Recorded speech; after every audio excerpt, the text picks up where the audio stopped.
오늘 우리가 살펴볼 사도신경의 내용은 교회에 관한 부분입니다.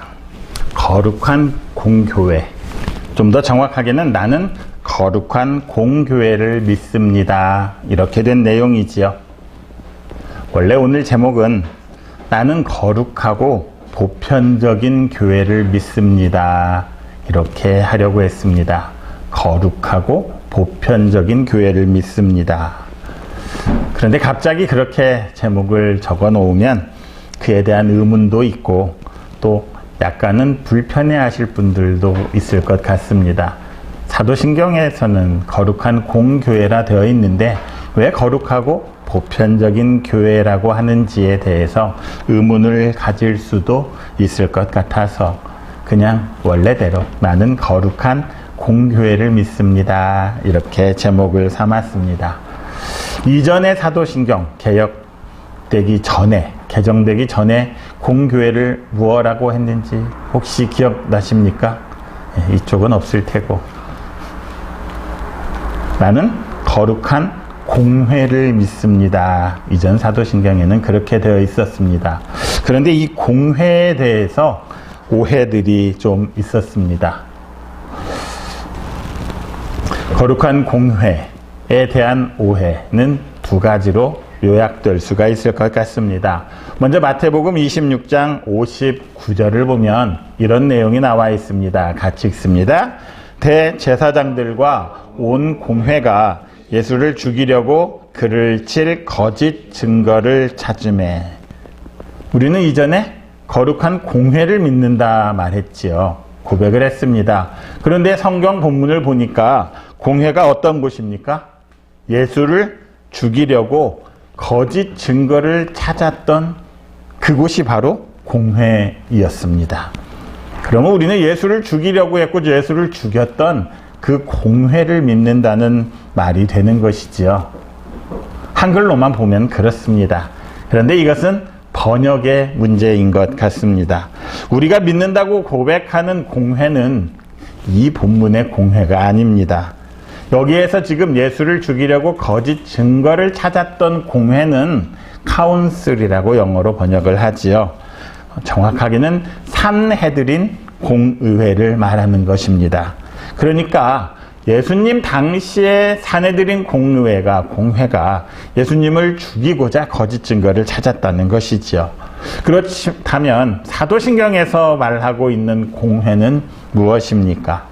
이것은 캐톨릭 처치, 우리가 말하는 카톨릭 교회를 말합니다. 자, 카톨릭 교회였다는 것이 산헤드린 공회가 아니라 캐톨릭 처치를 공회라고 번역을 했다는데 이제 오해가 바뀌면 바로 잡히면 좋을 것 같습니다. 자, 개정된 사도신경은 그래서 오해를 살 여지가 있는 공회를 아예 공교회로 바꾸어 버렸습니다. 자, 그런데 여기에도 문제가 있습니다. 카톨릭 처치라고 하면, 카톨릭이라 하면 우리는 먼저 떠오르는 게 성당을 떠오르지요. 천주교회를 떠올립니다. 아니, 우리는 개신교인데 왜 성당을 믿는다고 고백을 하냐? 이제 이런 문제가 생겨날 것 같습니다. 그런데 이 캐톨릭 처치라는 것은 원래는 보편적인 교회, 일반적인 교회라는 뜻입니다. 그것을 로마 카톨릭에서 자기들 교회의 이름으로 그냥 가져가 버린 것이지요. 그러니까 성당만, 천주교회만 캐톨릭 처치인 것이 아니라 우리 개신교도 캐톨릭 처치가 맞습니다. 단지 우리나라 번역으로 로마 카톨릭이라고 한 것이 그렇게 들어왔기 때문입니다. 그러다 보니 오늘 본문의 제목에 나오는 그 처음에 하고자 했던 그 제목의 내용에 근접하고 있는 것 같습니다. 나는 거룩한 공교회를 믿습니다. 이렇게 고백하는 것은 나는 거룩하고 보편적인 교회를 믿습니다. 라는 고백임을 우리가 바로 알아야 할 것입니다. 자, 그렇다면 교회는 거룩하고 보편적이다라는 두 가지 특성이 나타나 있습니다. 이제는 그 거룩과 보편적이라는 그 내용, 교회의 본질을 나타내는 내용에 대해서 좀 알아보면 좋겠습니다. 자, 교회를 원어로는 에클레시아라고 합니다. 헬라어로는 에클레시아라고 하지요. 자, 한번 해볼까요? 에클레시아. 네, 에클레시아는 에크는 밖으로라는 뜻입니다. 그러니까 밖으로 불러내다, 이런 의미를 가지고 있는 것이 에클레시아입니다. 원래 에클레시아라는 말은 특별한 목적을 위해서 불러낸 사람들, 부름을 받은 사람들의 모임을 말합니다. 옛날 도시국가에서, 그리스가 도시국가일 때 에클레시아는 공동의 관심사를 함께 의논하려고 사람들을 보내서 불러온 어떤 시민들의 총회, 의회를 말합니다. 그러니까 주민총회를 하기 위해서 사람들을 불러 모은 것을 에클레시아라고 했습니다. 그러다가 이제 신약 성경에서는 이것을 교회라 칭하게 되었던 것이지요. 복음이 우리에게 오고 나서 하나님께서 우리에게 특별한 목적을 주시고 우리를 많은 사람들 가운데서 불러내셨다는 것입니다. 우리를 특별히 구별해서 따로 불러내신 사람들의 그 모임, 집단, 그게 교회라는 것이지요. 그러니까 하나님께서는 특별한 목적이 있었습니다. 그 목적이 바로 예수 그리스도와 우리를 교제하게 하시려고, 사귐이 있게 하시려고 이 세상 사람들 중에서 우리를 성도라는 이름으로 불러 모으신 곳, 그것이 바로 교회라는 것입니다. 그러면 교회는 아무렇게나 교회라고 하면 되는가? 이단들도 다 교회라는 명칭을 씁니다. 그렇죠? 하나님의 교회, 그들도 교회라고 하죠. 여호와 증인의 교회, 천부교회, 천부교라는 게 전도관이라는 것들이 있었습니다. 아무튼 그 사람들은 다 뒤에 그 사람들도 교회라고 붙입니다. 우리 제7일 안식일 교회, 다 교회 간다고 하죠. 그 사람들도. 그래서 실제로 기독교 인구 중에는 그렇게 교회 가는 사람들의 인구도 포함이 되어 있습니다. 자, 그렇다면 아무나 교회라는 이름을 뒤에다 붙이기만 하면 정말 교회가 되는 것입니까? 교회는 세 가지 기본적인 특성이 있어야 합니다. 첫 번째는 하나라는 것이고, 두 번째는 거룩하다는 것, 그리고 세 번째는 캐톨릭 보편적이라는 것입니다. 첫 번째, 교회의 특성은 하나입니다. 우리의 현실은, 우리 한국 교회의 현실을 보면 수많은 분열로 인해서 교회들이 갈기갈기 찢어져 있습니다. 수많은 교단과 교파들이 있습니다. 하지만 그럼에도 불구하고 우리는 성도라는 하나의 기본적인, 하나라는 기본이 있습니다. 거듭난 그리스도인들, 성도들은 성령과 믿음의 끈으로 머리이신 그리스도와, 예수 그리스도와 하나가 되어 있어야 합니다. 예수 그리스도와 분리되어 있는 삶, 분리되어 있는 교회, 그곳은 교회라고 말할 수가 없는 것이지요. 그러니까 예수님의 삶과 예수님의 가르침과 다르다, 그것은 교회라고 말할 수가 없다는 것입니다. 우리는 예수 그리스도를 머리로 하고 몸된 성도들이기에 머리와 몸이 따로 분리될 수가 없는 것입니다. 오늘 본문 에베소서 4장 4절에서 6절까지는 이렇게 말합니다. 다시 한번 읽겠습니다. 몸이 하나요, 성령도 한 분이시요, 주도 한 분이시요, 믿음도 하나요, 세례도 하나요, 하나님도 한 분이시니. 우리가 믿는 모든 것이 하나라는 것입니다. 여기에서 특별히 몸이 하나라는 것은 교회가 하나이어야 한다는 말입니다. 한 분 성령님, 한 분 예수 그리스도, 그리고 한 분 하나님을 모시는 그 성삼위일체 하나님이 원하시고 영광을 받으실 수 있는 그런 일들을 하는 곳이 바로 교회라는 것입니다. 교회가 하나라는 것은 이처럼 교회가 믿는, 교회의 신앙이 하나라는 데서 비롯됩니다. 신앙이 하나라면 우리의 믿음도 하나이어야 할 것입니다. 우리의 소망도 하나이고 사랑도 하나이어야 합니다. 서로 각기 다른 행동을 하고 서로 각기 다른 뜻을 품으면 그것은 하나라고 말할 수가 없다는 것이지요. 교회에 소속한 그리스도인들 성도들은 동일한 것, 똑같은 것을 믿습니다. 그리고 우리는 영생을 얻는 영원한 그리스도를 통해서 영원한 생명에 이르는 하나의 소망으로 부르심을 받았습니다. 하나님을 향한 그 사랑으로 서로 연결되어 있지요. 그래서 이웃을 향한 그 사랑으로 뭉쳐져 있는 것입니다. 교회는 하나이어야 합니다. 교회는 예수 그리스도와 하나님 아버지와 성령님이 원하시는 그 하나의 길을 가야만 하는 것입니다. 다음으로 교회의 특성은 거룩입니다. 우리가 가장 많은 오해를 가지고 있는 것 중에 하나가 거룩이라고 저는 생각을 합니다. 거룩이라고 하면 우리는 오랜 유교적인 전통에 의해서 거룩하다는 것은 곧 점잖다, 그렇게 생각을 하기가 쉽습니다.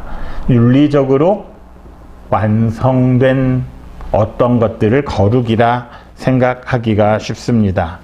자, 그런데 그것은 우리의 생각과 성경이 말하는 거룩이 다름을 잘못 이해하고 있는 것입니다. 그렇게 유교적인 바탕 위에서 거룩을 해석하다 보니까 우리는 거룩하려고 하기보다는 거룩한 채 하려고 할 때가 너무나 많았습니다. 남들 눈에 그렇게 보여야 하기 때문에, 점잖게 보이고 거룩한 것처럼 보여야 하기 때문에 약간의 위선, 약간의 허영으로 그런 척 했던 경우가 대부분입니다. 교회 안에서 거룩하다는 것은 본질적인 것이 아니라 약간은 겉으로 드러나는 모습을 칭하는 그런 문제들이 있었던 것 같습니다. 사도신경에서 말하는 거룩은 그런 것이 아니지요. 자, 우리가 윤리적으로 교회가 완성된 것을 거룩하다고 말한다면 정말 교회에 있는 모든 사람들이 다 윤리적으로 완성된 사람들입니까? 그렇지가 않지요. 그것은 불가능한 일입니다. 그러기에 그렇게 생각한다면 교회는 존재할 수가 없는 것입니다. 교회가 거룩한 것은 우리가 거룩해서가 아니라 주님이 거룩하시고 하나님이 거룩하신 바로 그분들의 소유, 그분들의 것이기 때문에 교회를 거룩하다 말하고 있는 것입니다. 하나님이 거룩하시기에 성도들도 거룩하다고 하는 것이지요. 내가 거룩한 것처럼 너희도 거룩하라, 하나님께서 말씀하신 그 말씀에 비추어서 우리가 거룩할 수 있다는 것입니다. 물론 우리 개인적으로야 거룩하지 못한 부분들도 많이 있지요. 성경에서 말하고 사도신경에서 말하는 거룩은 윤리적인 거룩이 아니라 구별됨을 뜻합니다. 하나님께서 에클레시아라는 뜻이 많은 사람들로부터 우리를 구별해서 불러내셨던 것처럼 우리가 거룩하다는 것은 구별되었다는 것입니다. 세상으로부터 구별되어서 부름을 받았다는 것이지요. 그렇게 부름받은 사람들이기 때문에 우리가 거룩하다는 것입니다. 그래서 교회에 속한 지체들은 그 부르심에 합당하게 살아가고자 노력해야 합니다. 이 과제를 얼마나 신실하게 또 바르게 지켜가느냐, 그것이 바로 거룩의 판단 기준이 될 수 있습니다. 우리가 하나님의 뜻에 따라서 살아가는 것, 거룩하다는 것, 분리된다는 것, 구별된다는 것을 잘못 이해하면 우리는 세상과 다르다. 그러니까 우리는 구원의 방주 안에 들어가서 우리만 구별된 채로 살아가면 된다, 이렇게 생각할 수도 있습니다. 하지만 그것은 배타적인 것이지 구별되고 거룩한 것이 아닙니다. 우리가 거룩하다는 것은 하나님께서 우리를 구분해 주셨기 때문에 세상에 나가서도 우리가 하나님의 말씀을 전하고 하나님의 뜻을 전하고 그 구분된 사람들처럼 살아가야 한다는 뜻입니다. 거룩은 뭐뭐 한 채 하는 것이 아니라 실제 삶에서 우리가 하나님의 말씀을 우리 삶에서 따로 떼어놓고 살아야 하는 것입니다. 교회를 성전이라 말하지요. 교회가 왜 거룩합니까? 특별한 성지, 성전, 정말 그런 곳이 있는 것입니까? 땅은 다 하나님께 속한 것입니다. 그런데 그 땅에서 우리가 하나님을 어떻게 영광스럽게 하고 어떻게 경배하느냐에 따라서 그곳이 거룩한 곳이 되기도 하고 거룩하지 않은 곳도 되는 것이지, 결국 사람에게 달려있는 것이지 원래부터 거룩한 곳은 없다는 것입니다. 어디서든 성전이 세워지면 그곳에서 우리가 하나님께 경배하고 하나님을 기쁘게 하고 하나님을 영광되게 하기에 그곳을 거룩한 성전이라 부르는 것이지요. 그렇다면 건물이 거룩한 것은 결코 아님을 알아야 합니다. 가장 거룩해져야 할 것은 바로 나 자신이지요. 왜냐하면 우리가 하나님의 성전이기 때문입니다. 하나님이 내 안에 계시기에 내 삶을 구별해서 하나님께 돌려드려야 합니다. 하나님께 영광을 드려야 합니다. 그래서 내가 어떻게 사느냐에 따라서 내 시간은 거룩한 시간이 될 수도 있고 거룩하지 않은 시간도 될 수 있지요. 내가 있는 곳은 거룩한 곳이 될 수도 있고 거룩하지 않은 곳이 될 수도 있는 것입니다. 그러니까 거룩하다는 것, 그것은 다른 사람들과 나를 구별하려고 하는 것이 아니라 내 삶에서, 내 삶의 열매들을 통해서 저절로 구분되는 것임을 알아야 합니다.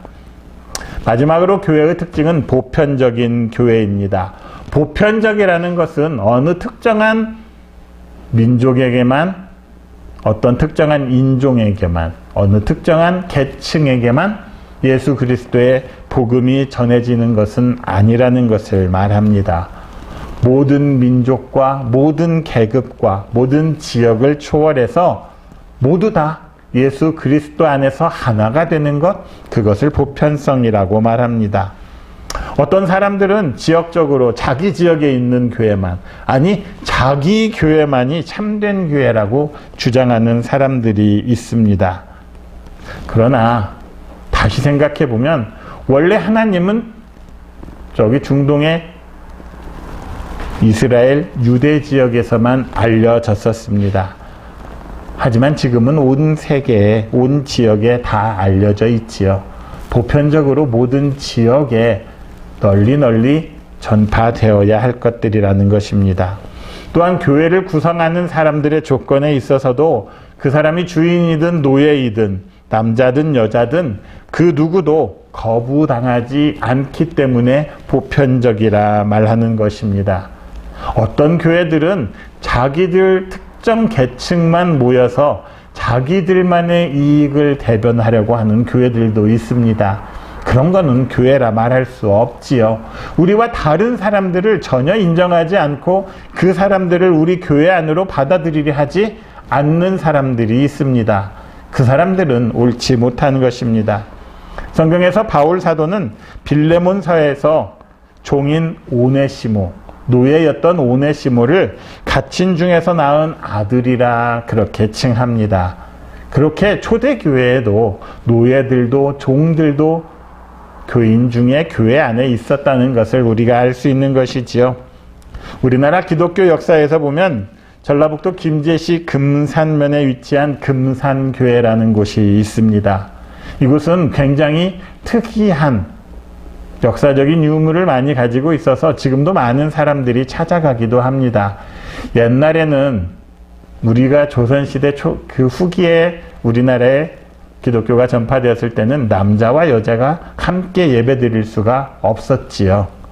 신분제가 철저하게 지켜지던 때였기 때문입니다. 그래서 기역자 교회로 지어졌습니다. 기역자로 되어 있어서 양쪽 끝에 남자와 여자가 있고 한 가운데 목사님이 있어서 그렇게 예배를 진행했던 것이지요. 지금처럼 이렇게 한 자리에 남녀가 같이 앉을 수는 없었습니다. 남녀만 그런 것이 아니라 종과 주인이 한 자리에서 예배하기가 참 힘든 그런 시대였습니다.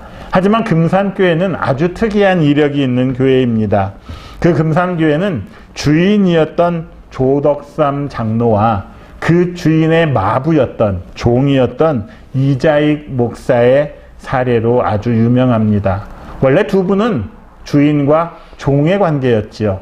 그런데 나중에는 종이 목사가 되었습니다. 그 목사를 주인이었던 장로님이 끝까지 잘 섬겼던 아주 믿음에 좋은 본보기를 보인 교회였던 것입니다. 그러니까 교회 안에는 신분도 인종도 지역도 그런 걸로 인해서 차별을 받아서는 안 된다는 것입니다. 제가 책을 읽다 보니까 아주 재미있는 예화가 하나 있었습니다. 남아공화국 흑백 차별이 아주 심했던 나라이지요. 지금도 많이 심하다고 합니다. 그래서 거기에는 백인만 예배를 드릴 수 있는 교회가 있었습니다. 그런데 어느 날 흑인이 그 교회를 찾아갔습니다. 당연히 흑인이라는 이유로 거절당했겠지요. 예배당 안으로 들어가지를 못하고 교회 저 한쪽 뜰 구석에서 앉아 있었습니다. 자, 얼마 지나지 않아서 다른 사람이 그 흑인 앞에서 서성거리고 있었습니다. 이 흑인이 묻습니다. 당신 누구십니까? 그랬더니 자세히 보니 이분은 예수님이셨습니다. 예수님께서 흑인의 모습을 하고 오셨기에 예배당 안으로 들어가지 못하고 예배당 밖에서 서성거리고 있었던 것입니다. 그렇다면 예수가 들어가지 못하는 그 교회당을 교회라고 말할 수 있겠습니까? 예수님은 인종적으로도 신분적으로도 어느 누구도 차별하지 않는다는 것이지요. 어쩌면 한국 교회 안에 이렇게 예수님께서 들어가지 못하고 계시는 교회당, 예배당들이 있을 수가 있다고 생각을 합니다. 그렇다면 그 교회는 정말 하나님이 사랑하시는 교회이겠습니까? 나는 거룩한 공교회를 믿습니다. 우리가 이렇게 고백하는 것이 그 고백이 참되고 진실되게 하기 위해서는 교회는 이 시대의 이기심을 벗어나야 합니다. 내려놓아야 합니다. 분열과 맞서야 하지요. 이런저런 차별과 맞서야만 합니다. 그렇게 정의로운 교회로 평화를 이루는 교회로 나아가는 것, 그것이 바로 하나님이 기뻐하시는 교회임을 우리가 알아야 합니다. 기독교의 역사는 사실 보편성 때문에 많은 아픔과 문제를 가지고 있었던 역사입니다. 그래서 보편성의 문제는 일치의 문제와 같은 맥락을 이루고 있습니다. 어떻게 자기 시대에서 고유한 존재 양식을 표현하면서 또 세상의 사람들도 함께 품으면서 그들과 하나로 되어갈 수 있을지, 어떻게 분열하지 않고 일치를 이룰 수 있는가에 대한 문제, 이것이 어쩌면 교회의 가장 큰 문제이기도 합니다.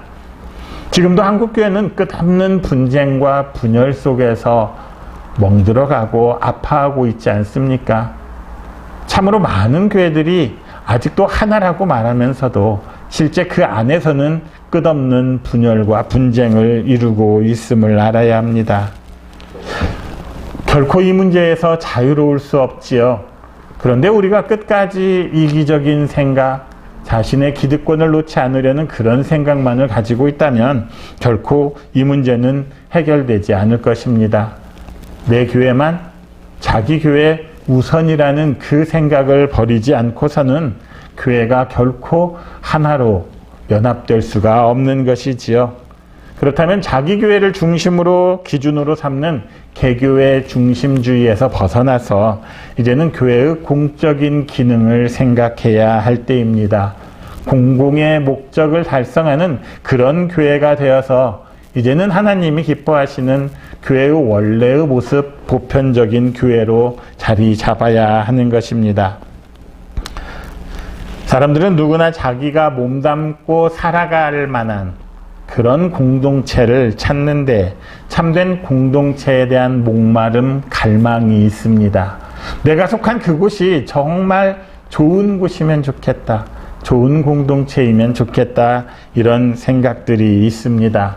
그러나 현실은 그와는 많이 달라 보입니다. 그 목마름이 강할수록 현실은 점점 더 우리를 개인화하고 고독하게 만드는 그런 삶을 살게 하는 것이 아닌가 싶습니다. 이렇게 나아가다가는 공동체가 무엇인지 아예 까맣게 잊어버리고 살 것 같습니다. 이런 세상에서 교회의 사명 가운데 하나, 교회가 보편적이라는 말은 정말 진정한 공동체를 이루어야 된다는 것과 연결되어 있음을 알아야 합니다. 교회는 시작부터가 공동체였습니다. 예수 그리스도를 머리로 하고 우리 모두는 그 몸된 지체가 되는 하나의 공동체였던 것이지요. 그런데 우리가 진짜 공동체인지 한번 돌아봐야 할 것입니다. 한 몸이면 손이 아프면 당연히 다른 지체들도 아파야 합니다. 다리가 불편하면 다른 지체들도 당연히 불편해야 합니다. 그런데 교회는 정말로 그런 곳입니까? 손 하나가 잘려나가고 다리 하나가 부러졌는데도 나와는 아무런 관계가 없는 것처럼 그렇게 살아가는 우리는 아닌지 한번 돌아봐야 할 것 같습니다. 사도신경에서 거룩하고 보편적인 교회를 믿는다는 말, 그것은 사람들이 찾는 그 이상적인 공동체가 교회이니까 교회를 믿으라, 그런 말은 아님을 분명히 알아야 합니다. 이 세상에 있는 교회가 그렇게 완전하지는 않습니다. 하지만 우리가 교회에 대해서 나는 거룩한 공교회를 믿습니다, 이렇게 고백하는 것, 그것은 지금 당장은 세상에서 세속화되고 이기적이고 분열되어 있는 교회이지만 이 교회가 하나님의 뜻에 따라서 하나님을 기쁘시게 하는 교회가 될 수 있게 그 길을 가는데 내가 최선을 다하겠다 고백하는 것임을 알아야 합니다. 사도신경에서 말하는 그 고백은 지금 현재가 그렇다는 것이 아니라 우리의 교회는 그러한 방향성을 가지고 그 이상을 향해서 끊임없이 어떠한 어려움에도 나아가겠다고 고백하고 결단하는 것입니다. 그 고백은 나의 힘으로 그런 교회를 만들겠다가 아니라 성삼위 하나님의 능력 가운데에서 거룩하고 보편적인 교회를 소망하면서 나아가겠다는 우리의 결단, 그리고 우리의 소망, 바램을 나타내고 있는 것이지요. 비록 지금 우리가 다니고 있는 우리 옆에 우리가 살고 있는 이 교회는 그렇지 않다 할지라도 우리는 하나님이 기뻐하시는 그 교회를 위해서 정말 충성을 다하겠다, 그렇게 고백하는 것임을 믿어야 할 것입니다. 그래서 우리는 사도신경에서 나는 거룩한 공교회를 믿습니다, 이렇게 고백을 하는 것입니다. 그렇게 고백할 때에 하나님께서 부르시고 기뻐하시는 그 교회를 향해서 나아가겠다는 그 결심을 더욱더 굳게 하시기를 바랍니다. 오늘도 이 세상의 많은 교회들은 사도신경을 통해서 신앙을 고백합니다. 그 고백처럼 우리는 하나님의 교회가 거룩하다는 것, 그리고 보편적이라는 사실을 믿어야 할 것입니다. 그리고 이 땅 위의 교회들이 진정으로 거룩한 하나님의 교회 공동체가 될 수 있도록 우리의 삶에서 우리의 몸을 하나님이 기뻐하시는 거룩한 산 제물로 드려야 할 것입니다. 그 고백 위에, 그리고 그렇게 결단하면서 나아가는 여러분의 삶 위에 성삼위 하나님의 은총이 함께 하시기를 그리스도이신 예수님의 이름으로 축원합니다.